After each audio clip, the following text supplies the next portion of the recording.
Tropa ko, karamay ko.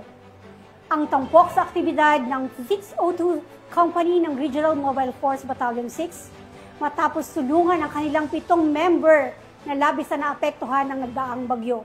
Ang magandang balita mula kay Patrolwoman Ledeline Bansagon.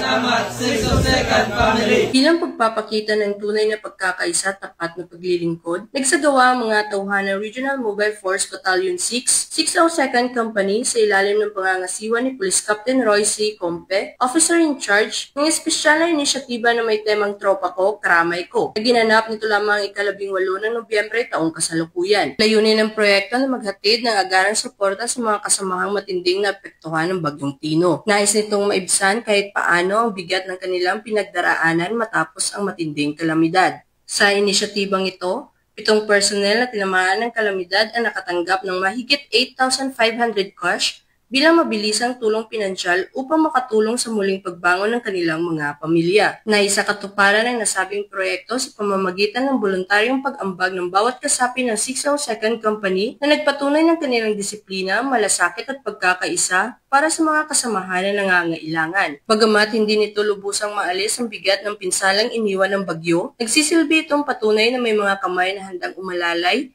at mga balikat na handang sumuporta sa oras ng kagipitan. Ang simpleng tulong na ito ay nagbunga ng labis na kagalakan at taus-pusong pasasalamat mula sa mga nakatanggap na tropa. Sumisimbolo din ito ng pagkalinga at tunay na pag-aaruga sa isa't isa sa gitna ng pagsubok. Naging daan din ito para mas palakasin ang samahan ng bawat isa. Pinapakita ng programang ito ng 602nd Company ay hindi lamang naglilingkod sa komunidad kundi tunay ding nagmamalasakit sa kanilang mga kasamahan at pamilya. Nasa gitna ng naging isang matibay na pamilya sila na nagtutulungan at nagpapasan sa isa't isa. Mula dito sa Police Regional Office 6, ako ang inyong Police News Network Correspondent, Patrolwoman Ledeline Bansagon, alagad ng batas, tagataguyod ng Balitang Pulis.